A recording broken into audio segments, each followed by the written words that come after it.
Chapter 8 Enlightened Relationships. Enter the now from wherever you are. I always thought that true enlightenment is not possible except through love in a relationship between a man and a woman. Isn't this what makes us whole again? How can one's life be fulfilled until that happens? Is that true in your experience? Has this happened to you? Not yet, but how could it be otherwise? I know that it will happen. In other words, you are waiting for an event in time to save you. Is this not the core error that we have been talking about? Salvation is not elsewhere in place or time. It is here and now. What does that statement mean, salvation is here and now? I don't understand it. I don't even know what salvation means. Most people pursue physical pleasures or various forms of psychological gratification because they believe that those things will make them happy or free them from a feeling of fear or lack. Happiness may be perceived as a heightened sense of aliveness attained through physical pleasure, or a more secure and more complete sense of self attained through some form of psychological gratification. This is the search for salvation from a state of unsatisfactoriness or insufficiency.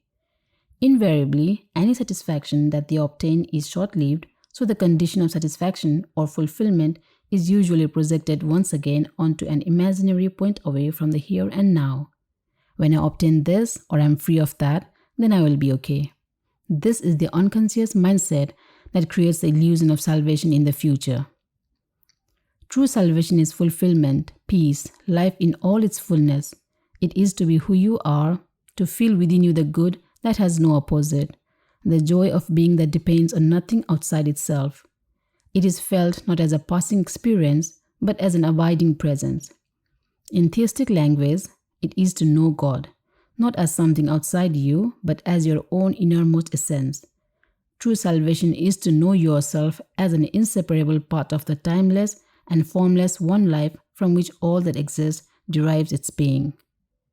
True salvation is a state of freedom from fear, from suffering, from a perceived state of lack and insufficiency, and therefore from all wanting, needing, grasping, and clinging. It is freedom from compulsive thinking, from negativity, and above all from past and future as a psychological need. Your mind is telling you that you cannot get there from here. Something needs to happen, or you need to become this or that before you can be free and fulfilled.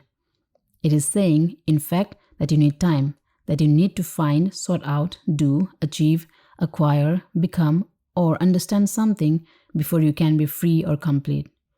You see time as the means to salvation, whereas in truth, it is the greatest obstacle to salvation. You think that you can't get there from where and who you are at this moment because you are not yet complete or good enough. But the truth is that here and now is the only point where you can get there. You get there by realizing that you are there already. You find God the moment you realize that you don't need to seek God. So there is no only way to salvation. Any condition can be used, but no particular condition is needed. However, there is only one point of access, the now. There can be no salvation away from this moment. You are lonely and without a partner? Enter the now from there. You are in a relationship? Enter the now from there. There's nothing you can ever do or attain that will get you closer to salvation than it is at this moment.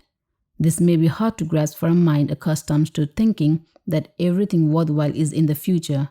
Nor can anything that you ever did or that was done to you in the past prevent you from saying yes to what is and taking your attention deeply into the now. You cannot do this in the future. You do it now or not at all. Love or hate relationships. Unless and until you access the consciousness frequency of presence, all relationships, and particularly intimate relationships, are deeply flawed and ultimately dysfunctional.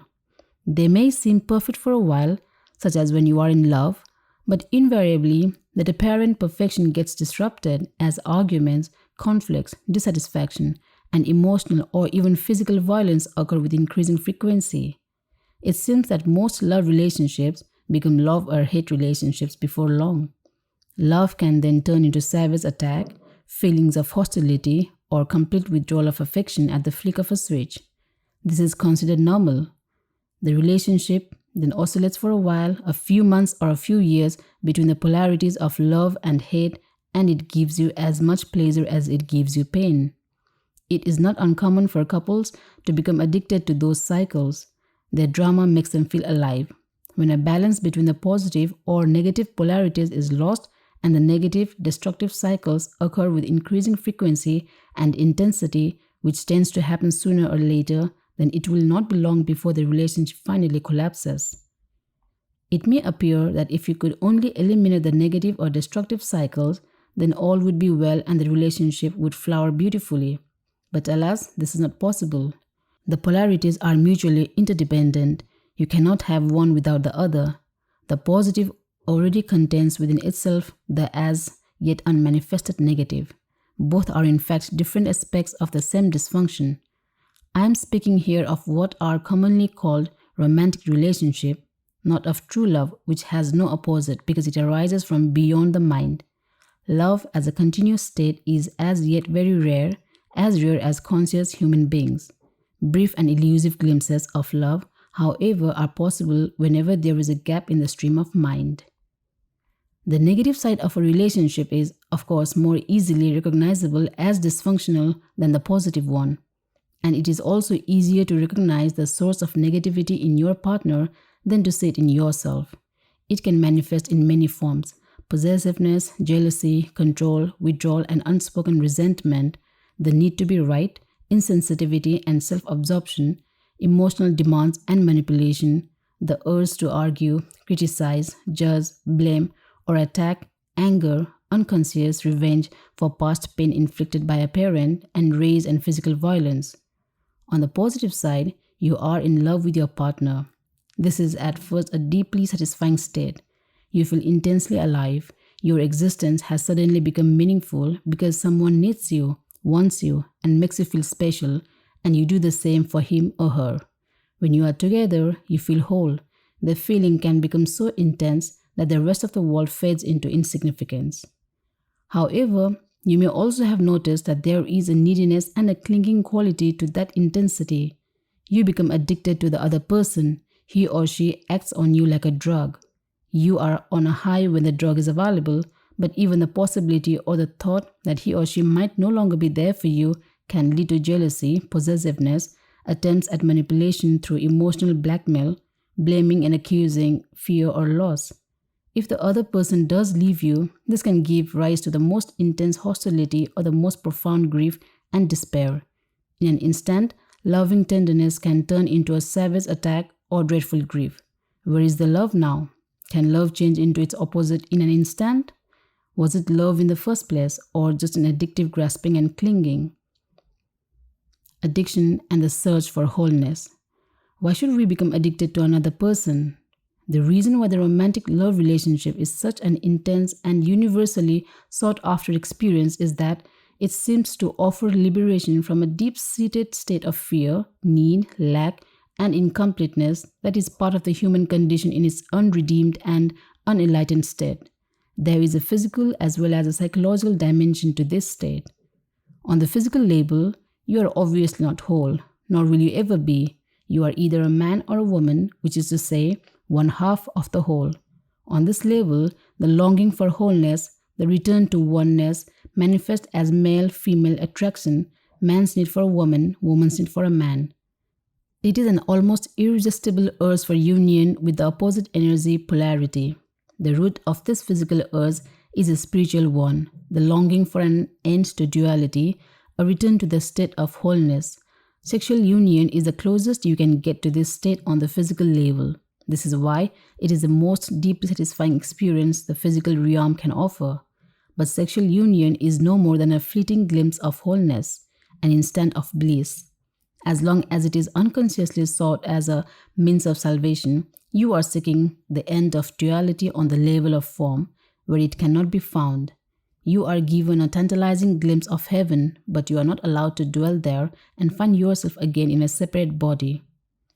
On the psychological level, the sense of lack and incompleteness is, if anything, even greater than on the physical level. As long as you are identified with the mind, you have an externally derived sense of self. This is to say, you get your sense of who you are from things that ultimately have nothing to do with who you are, your social role, possessions, external appearance, successes, and failures, belief systems, and so on. This false mind-made self, the ego, feels vulnerable, insecure, and is always seeking new things to identify with to give it a feeling that it exists. But nothing is ever enough to give it lasting fulfillment. Its fear remains, its sense of lack and neediness remains. But then that special relationship comes along. It seems to be the answer to all the ego's problems and to meet all its needs. At least this is how it appears at first. All the other things that you derived your sense of self from before now become relatively insignificant. You now have a single focal point that replaces them all, that gives meaning to your life and through which you define your identity, the person you are in love with. You are no longer a disconnected fragment in an uncaring universe, or so it seems. Your world now has a center, the loved one. The fact that the center is outside you and that, therefore, you still have an externally derived sense of self does not seem to matter at first.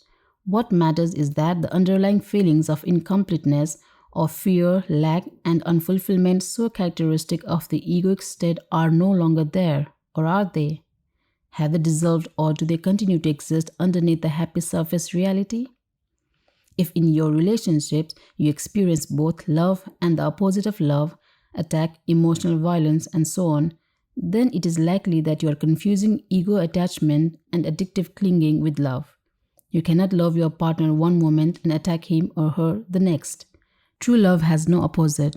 If your love has an opposite, then it is not love, but a strong ego need for a more complete and deeper sense of self, a need that the other person temporarily meets. It is the ego substitute for salvation, and for a short time it almost does feel like salvation. But there comes a point when your partner behaves in ways that fail to meet your needs, or rather those of your ego. The feelings of fear, pain, and lack that are an intrinsic part of egoic consciousness but had been covered up by the love relationship now resurface. Just as with every other addiction, you are on a high when the drug is available, but invariably there comes a time when the drug no longer works for you. When those painful feelings reappear, you feel them even more strongly than before. And what is more, you now perceive your partner as the cause of those feelings. This means that you project them outward and attack the other with all the savage violence that is part of your pain. This attack may awaken the partner's own pain, and he or she may counter your attack. At this point, the ego is still unconsciously hoping that its attack or its attempts at manipulation will be sufficient punishment to induce your partner to change their behavior, so that it can use them again as a cover-up for your pain. Every addiction arises from an unconscious refusal to face and move through your own pain. Every addiction starts with pain and ends with pain. Whatever the substance you are addicted to, alcohol, food, legal or illegal drugs, or a person, you are using something or somebody to cover up your pain. That is why, after the initial euphoria has passed, there is so much unhappiness, so much pain in intimate relationships. They do not cause pain and unhappiness. They bring out the pain and unhappiness that is already in you. Every addiction does that. Every addiction reaches a point where it does not work for you anymore, and then you feel the pain more intensely than ever. This is one reason why most people are always trying to escape from the present moment and are seeking some kind of salvation in the future. The first thing that they might encounter if they focused their attention on the now is their own pain, and this is what they fear.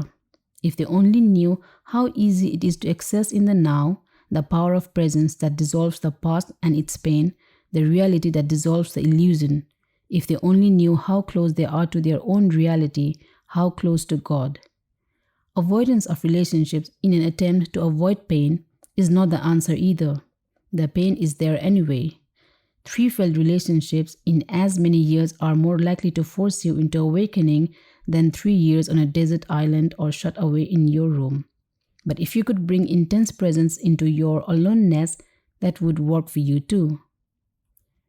From addictive to enlightened relationships. Can we change an addictive relationship into a true one? Yes, being present and intensifying your presence by taking your attention ever more deeply into the now, whether you are living alone or with a partner. This remains the key. For love to flourish, the light of your presence needs to be strong enough so that you no longer get taken over by the thinker or the pain body and mistake them for who you are. To know yourself as the being underneath the thinker, the stillness underneath the mental noise, the love and joy underneath the pain is freedom, salvation, enlightenment. To disidentify from thinking is to be the silent watcher of your thoughts and behavior, especially the repetitive patterns of your mind and the roles played by the ego. If you stop investing it with selfness, the mind loses its compulsive quality, which basically is the compulsion to judge, and so to resist what is, which creates conflict, drama, and new pain. In fact, the moment the judgment stops through acceptance of what is, you are free of the mind. You have made room for love, for joy, for peace. First, you stop judging yourself, then you stop judging your partner. The greatest catalyst for change in a relationship is complete acceptance of your partner as he or she is, without needing to judge or change them in any way. That immediately takes you beyond ego. All mind games and all addictive clinging are then over. There are no victims and no perpetrators anymore, no accuser and accused. This is also the end of all codependency of being drawn into somebody else's unconscious pattern and thereby enabling it to continue. You will then either separate in love or move ever more deeply into the now together, into being. Can it be that simple? Yes, it is that simple. Love is a state of being. Your love is not outside, it is deep within you. You can never lose it and it cannot leave you. It is not dependent on some other body, some external form.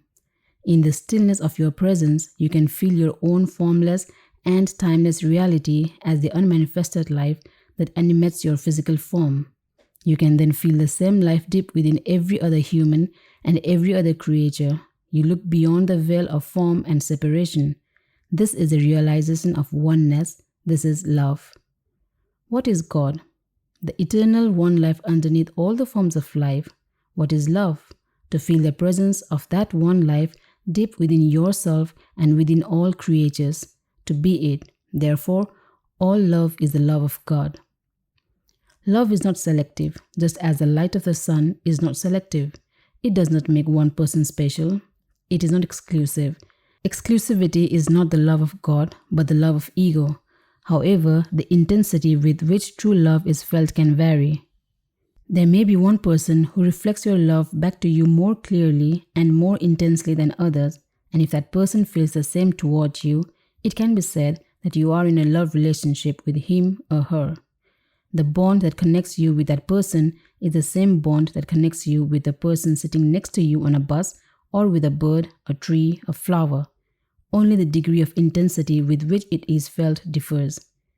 Even in an otherwise addictive relationship, there may be moments when something more real shines through, something beyond your mutual addictive needs. These are moments when both your and your partner's mind briefly subside and the pain body is temporarily in a dormant state. This may sometimes happen during physical intimacy or when you are both witnessing the miracle of childbirth or in the presence of death or when one of you is seriously ill, anything that renders the mind powerless. When this happens, your being, which is usually buried underneath the mind, becomes revealed, and it is this that makes true communication possible. True communication is communion, the realization of oneness, which is love. Usually this is quickly lost again unless you are able to stay present enough to keep out the mind and its old patterns. As soon as the mind and mind identification return, you are no longer yourself, but a mental image of yourself, and you start playing games and roles again to get your ego needs met. You are a human mind again, pretending to be a human being, interacting with another mind, playing a drama called love. All the brief glimpses are possible. Love cannot flourish unless you are permanently free of mind identification and your presence is intense enough to have dissolved the pain body, or you can at least remain present as the watcher. The pain body cannot then take you over and so become destructive of love. Relationships as spiritual practice. As the egoic mode of consciousness and all the social, political, and economic structures that it created enter the final stage of collapse, the relationships between men and women reflect the deep state of crisis in which humanity now finds itself. As humans have become increasingly identified with their mind, Most relationships are not rooted in being and so turn into a source of pain and become dominated by problems and conflict. Millions are now living alone as single parents, unable to establish an intimate relationship or unwilling to repeat the insane drama of past relationships.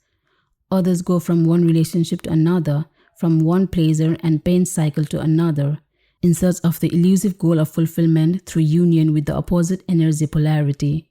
Still others compromise and continue to be together in a dysfunctional relationship in which negativity prevails for the sake of the children or security through force or habit, fear of being alone, or some other mutually beneficial arrangement, or even through the unconscious addiction to the excitement of emotional drama and pain.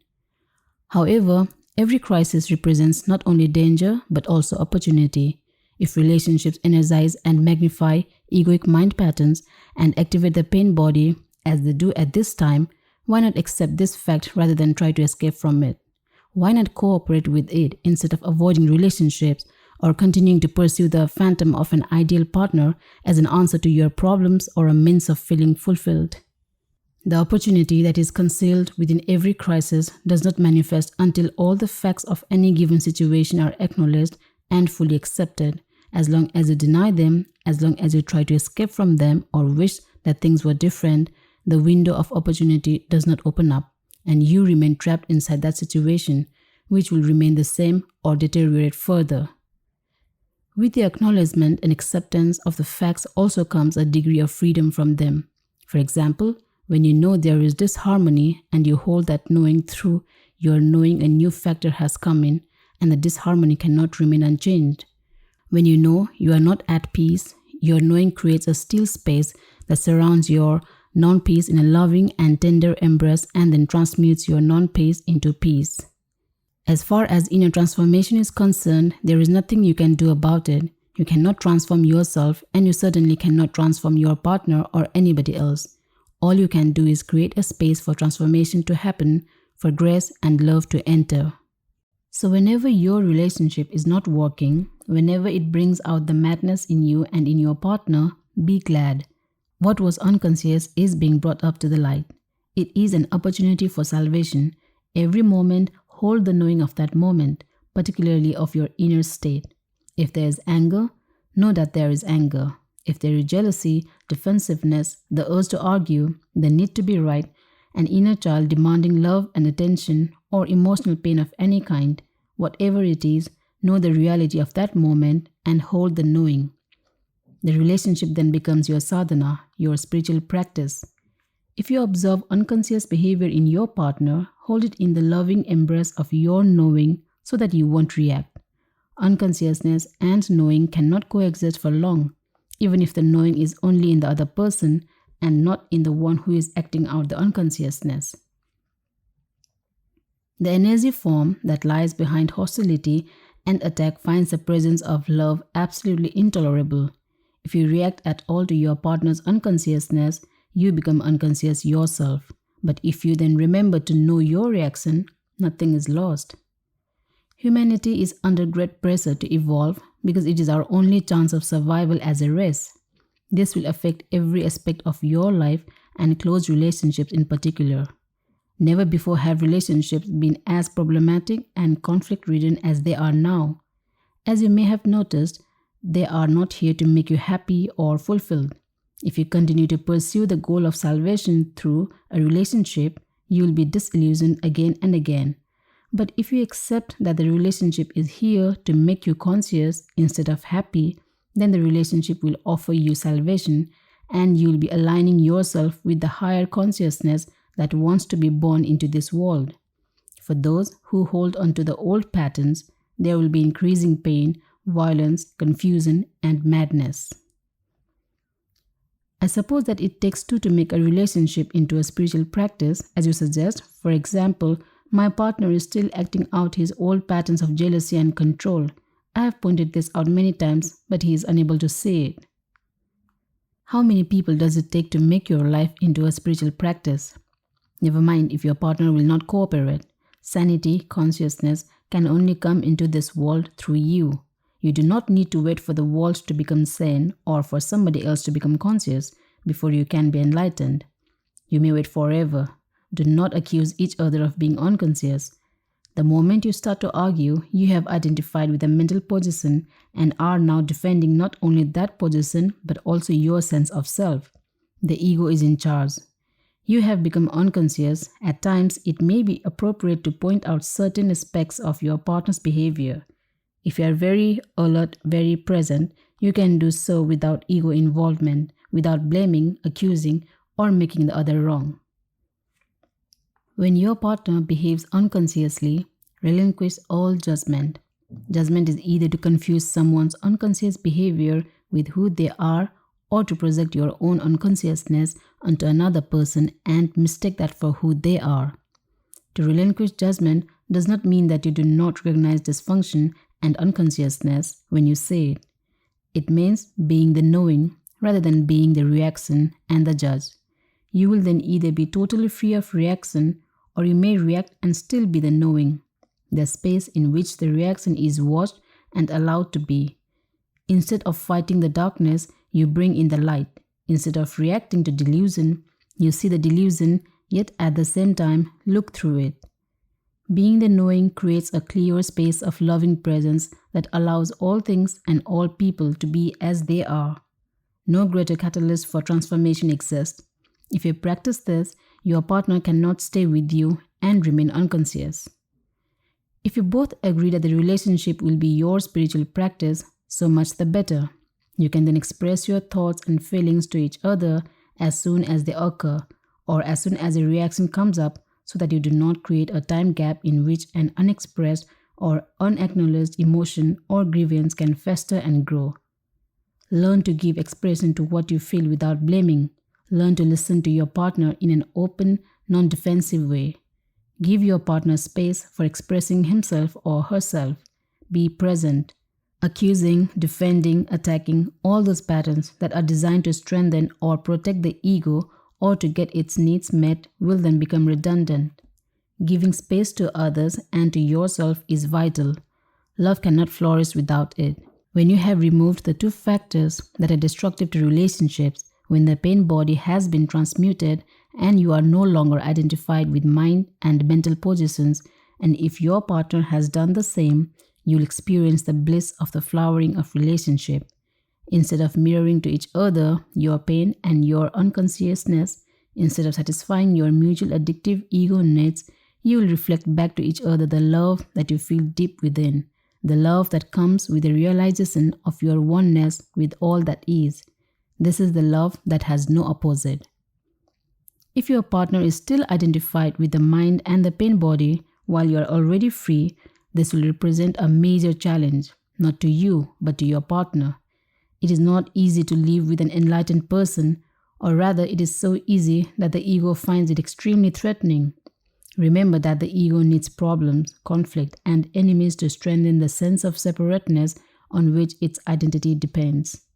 The unenlightened partner's mind will be deeply frustrated because its fixed positions are not resisted, which means they will become shaky and weak, and there is even the danger that they may collapse altogether, resulting in loss of self. The pain body is demanding feedback and not getting it. The need for argument, drama, and conflict is not being met. But beware, some people who are unresponsive, withdrawn, insensitive, or cut off from their feelings may think and try to convince others that they are enlightened, or at least that there is nothing wrong with them and everything wrong with their partner. Men tend to do that more than women. They may see their female partners as irrational or emotional. But if you can feel your emotions, you are not far from the radiant inner body just underneath. If you are mainly in your head, the distance is much greater and you need to bring consciousness into the emotional body before you can reach the inner body. If there isn't an emanation of love and joy, complete presence and openness toward all beings, then it is not enlightenment. Another indicator is how a person behaves in difficult or challenging situations or when things go wrong. If your enlightenment is egoic self-delusion, then life will soon give you a challenge that will bring out your unconsciousness in whatever form, as fear, anger, defensiveness, judgment, depression, and so on. If you are in a relationship, Many of your challenges will come through your partner. For example, a woman may be challenged by an unresponsive male partner who lives almost entirely in his head. She will be challenged by his inability to hear her, to give her attention and space to be, which is due to his lack of presence. The absence of love in the relationship, which is usually more keenly felt by a woman than a man, will trigger the woman's pain body, and through it, she will attack her partner, blame, criticize, make wrong, and so on. This in turn now becomes his challenge to defend himself against her pain body's attack, which he sees as totally unwarranted. He will become even more deeply entrenched in his mental positions as he justifies, defends himself, or counterattacks. Eventually, this may activate his own pain body. When both partners have thus been taken over, a level of deep unconsciousness has been reached of emotional violence, savage attack, and counterattack. It will not subside until both pain bodies have replenished themselves and then enter the dormant stage.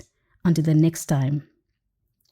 This is only one of an endless number of possible scenarios. Many volumes have been written, and many more could be written, about the ways in which unconsciousness is brought out in male-female relationships. But as I said earlier, once you understand the root of the dysfunction, you do not need to explore its countless manifestations. Let's briefly look again at the scenario I have just described. Every challenge that it contains is actually a disguised opportunity for salvation. At every stage of the unfolding dysfunctional process, freedom from unconsciousness is possible. For example, the woman's hostility could become a signal for the man to come out of his mind-identified state, awaken into the now, become present, instead of becoming even more identified with his mind, even more unconscious. Instead of being the pain body, the woman could be the knowing that watches the emotional pain in herself, thus accessing the power of the now and initiating the transmutation of the pain.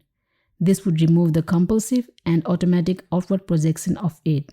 She could then express her feelings to her partner. There is no guarantee, of course, that he will listen, but it gives him a good chance to become present and certainly breaks the insane cycle of the involuntary acting out of old mind patterns. If the woman misses that opportunity, the man could watch his own mental emotional reaction to her pain, his own defensiveness, rather than being the reaction. He could then watch his own pain body being triggered and thus bring consciousness into his emotions. In this way, a clear and still space of pure awareness would come into being, the knowing, the silent witness, the watcher. This awareness does not deny the pain and yet is beyond it. It allows the pain to be and yet transmutes it at the same time. It accepts everything and transforms everything. A door would have opened up for her through which she could easily join him in that space. If you are consistently or at least predominantly present in your relationship, this will be the greatest challenge for your partner. They will not be able to tolerate your presence for very long and stay unconscious. If they are ready, they will walk through the door that you opened for them and join you in that state. If they are not, you will separate like oil and water. The light is too painful for someone who wants to remain in darkness. Why women are closer to enlightenment? Are the obstacles to enlightenment the same for a man as for a woman? Yes, but the emphasis is different. Generally speaking, it is easier for a woman to feel and be in her body, so she is naturally closer to being and potentially closer to enlightenment than a man. This is why many ancient cultures instinctively chose female figures or analogies to represent or describe the formless and transcendental reality. It was often seen as a womb that gives birth to everything in creation and sustains and nourishes it during its life as form.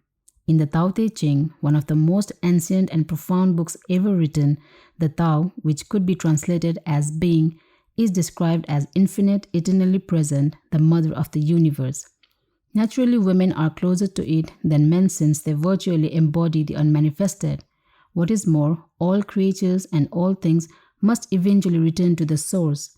All things vanish into the Tao, it alone endures. Since the source is seen as female, this is represented as the light and dark sides of the archetypal feminine in psychology and mythology. The goddess or divine mother has two aspects. She gives life and she takes life. When the minds took over and humans lost touch with the reality of their divine essence, They started to think of God as a male figure. Society became male dominated, and the female was made subordinate to the male. I'm not suggesting a return to earlier female representations of the divine. Some people now use the term goddess instead of God. They are readdressing a balance between male and female that was lost a long time ago, and that is good. But it is still a representation and a concept, perhaps temporarily useful, just as a map or a signpost is temporarily useful, but more a hindrance than a help when you are ready to realize the reality beyond all concepts and images.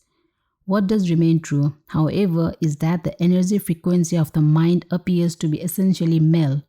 The mind resists, fights for control, uses, manipulates, attacks, tries to grasp and possess, and so on.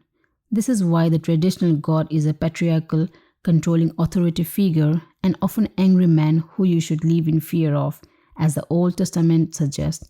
This god is a projection of the human mind. To go beyond the mind and reconnect with the deeper reality of being, very different qualities are needed. Surrender, non-judgment, and openness that allows life to be instead of resisting it. The capacity to hold all things in the loving embrace of your knowing. All these qualities are much more closely related to the female principle, whereas mind energy is hard and rigid, being energy is soft and yielding and yet infinitely more powerful than mind. The mind runs our civilization, whereas being is in charge of all life on our planet and beyond. Being is the very intelligence whose visible manifestation is the physical universe. Although women are potentially closer to it, men can also access it within themselves. At this time, the vast majority of men as well as women are still in the grip of the mind identified with the thinker and the pain body. This, of course, is what prevents enlightenment and the flowering of love. As a general rule, the major obstacle for men tends to be the thinking mind, and the major obstacle for women, the pain body. Although in certain individual cases, the opposite may be true, and in others, the two factors may be equal. Dissolving the collective female pain body. Why is the pain body more of an obstacle for women? The pain body usually has a collective as well as a personal aspect. The personal aspect is the accumulated residue of emotional pain suffered in one's own past. The collective one is the pain accumulated in the collective human psyche over thousands of years through disease, torture, war, murder, cruelty, madness, and so on. Everyone's personal pain body also partakes of this collective pain body. There are different strands in the collective pain body. For example, certain races or countries in which extreme forms of strife and violence occur have a heavier collective pain body than others. Anyone with a strong pain body and not enough consciousness to disidentify from it will not only continuously or periodically be forced to relieve their emotional pain, but may also easily become either the perpetrator or the victim of violence, depending on whether their pain body is predominantly active or passive. On the other hand, they may also be potentially closer to enlightenment. This potential is not necessarily realized, of course, but if you are trapped in a nightmare, you will probably be more strongly motivated to awaken than someone who is just caught in the ups and downs of an ordinary dream. Apart from her personal pain body, every woman has her share in what could be described as the collective female pain body unless she is fully conscious. This consists of accumulated pain suffered by women partly through male subjugation of the female, through slavery, exploitation, rape, childbirth, child loss, and so on over thousands of years. The emotional or physical pain that for many women precedes and coincides with the menstrual flow is the pain body in its collective aspect that awakens from its dormancy at that time, although it can be triggered at other times too. It restricts the free flow of life energy through the body, of which menstruation is a physical expression. Let's dwell on this for a moment and see how it can become an opportunity for enlightenment. Often a woman is taken over by the pain body at that time. It has an extremely powerful energetic charge that can easily pull you into unconscious identification with it. You are then actively possessed by an energy field that occupies your inner space and pretends to be you, but of course is not you at all. It speaks through you, acts through you, thinks through you. It will create negative situations in your life so that it can feed on the energy.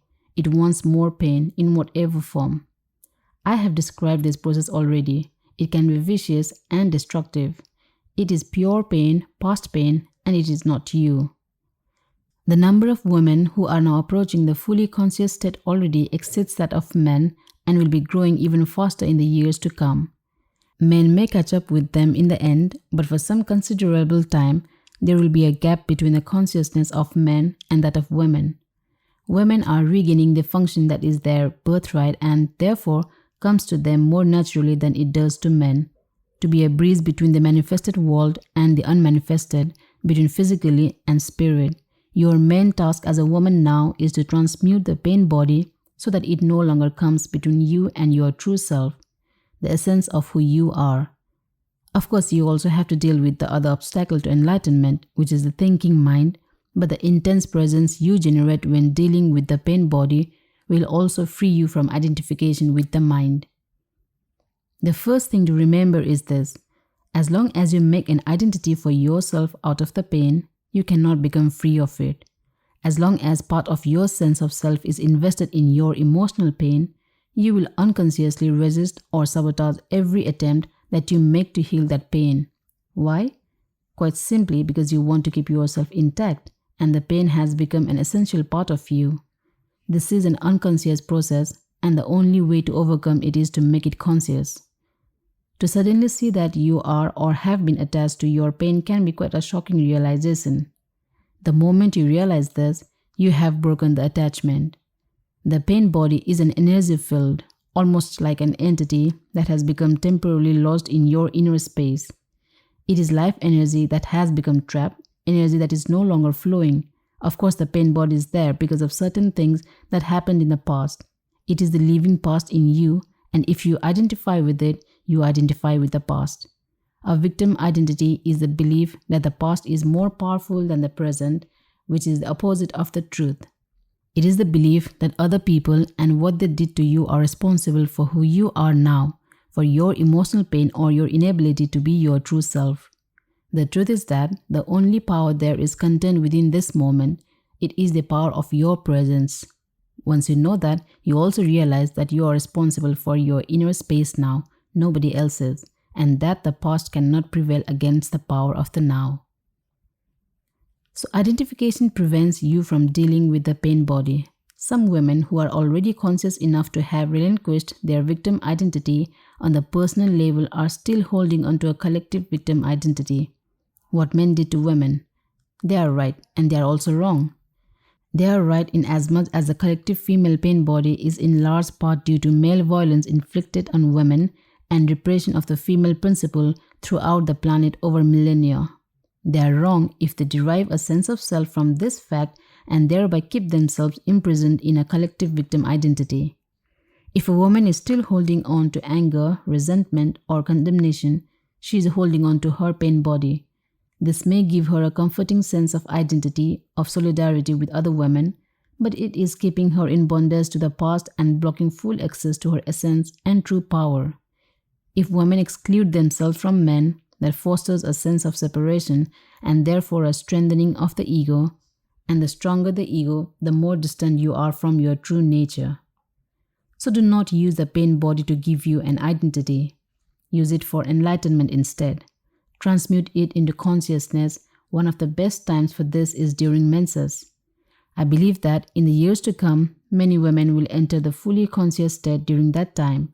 Usually it is a time of unconsciousness for many women as they are taken over by the collective female pain body. Once you have reached a certain level of consciousness, however, you can reverse this, so instead of becoming unconscious, you become more conscious. I have described the basic process already, but let me take you through it again, this time with special reference to the collective female pain body. When you know that the menstrual flow is approaching, before you feel the first signs of what is commonly called premenstrual tension, the awakening of the collective female pain body, become very alert and inhabit your body as fully as possible. When the first sign appears, you need to be alert enough to catch it before it takes you over. For example, the first sign may be a sudden, strong irritation or a flash of anger, or it may be a purely physical symptom. Whatever it is, catch it before it can take over your thinking or behavior. This simply means putting the spotlight of your attention on it. If it is an emotion, feel the strong energy charge behind it. Know that it is the pain body. At the same time, be the knowing. That is to say, be aware of your conscious presence and feel its power. Any emotion that you take your presence into will quickly subside and become transmuted. If it is a purely physical symptom, the attention that you give it will prevent it from turning into an emotion or a thought. They continue to be alert and wait for the next sign of the pain body. When it appears, catch it again in the same way as before. Later, when the pain body has fully awakened from its dormant state, you may experience considerable turbulence in your inner space for a while, perhaps for several days. Whatever form this takes, stay present. Give it your complete attention. Watch the turbulence inside you. Know it is there. Hold the knowing and be the knowing. Remember, do not let the pain body use your mind and take over your thinking. Watch it. Feel its energy directly inside your body. As you know, full attention means full acceptance. Through sustained attention and thus acceptance, there comes transmutation. The pain body becomes transformed into radiant consciousness, just as a piece of wood, when placed in or near a fire, itself is transformed into fire. Menstruation will then become not only a joyful and fulfilling expression of your womanhood, but also a sacred time of transmutation, when you give birth to a new consciousness. Your true nature then shines forth, both in its female aspect as a goddess and in its transcendental aspect as a divine being, that you are beyond male and female duality. If your male partner is conscious enough, he can help you with the practice I have just described by holding the frequency of intense presence, particularly at this time. If he stays present whenever you fall back into unconscious identification with the pain body, which can and will happen at first, you will be able to quickly rejoin him in that state. This means that whenever the pain body temporarily takes over, whether during menses or at other times, your partner will not mistake it for who you are. Even if the pain body attacks him, as it probably will, he will not react to it as if it were you, withdraw or put up some kind of defense. He will hold the space of intense presence. Nothing else is needed for transformation. At other times, you will be able to do the same for him or help him reclaim consciousness from the mind by drawing his attention into the here and now whenever he becomes identified with his thinking. In this way, a permanent energy field of a pure and high frequency will arise between you. No illusion, no pain, no conflict, nothing that is not you, and nothing that is not love can survive in it. This represents the fulfillment of the divine, transpersonal purpose of your relationship. It becomes a vortex of consciousness that will draw in many others. Give up the relationship with yourself. When one is fully conscious, would one still have a need for a relationship? Would a man still feel drawn to a woman? Would a woman still feel incomplete without a man? Enlightened or not, you are either a man or a woman, so on the level of your form identity, you are not complete. You are one half of the whole. This incompleteness is felt as male-female attraction, the pull toward the opposite energy polarity, no matter how conscious you are. But in that state of inner connectedness, you feel this pull somewhere on the surface or periphery of your life. Anything that happens to you in that state feels somewhat like that. The whole world seems like waves or ripples on the surface of a vast and deep ocean. You are that ocean, and of course you are also a ripple, but a ripple that has realized its true identity as the ocean, and compared to that vastness and depth, the world of waves and ripples is not all that important. This does not mean that you don't relate deeply to other people or to your partner. In fact, you can relate deeply only if you are conscious of being. Coming from being, you are able to focus beyond the veil of form. In being, male and female are one. Your form may continue to have certain needs, but being has none. It is already complete and whole. If those needs are met, that is beautiful, but whether or not they are met makes no difference to your deep inner state.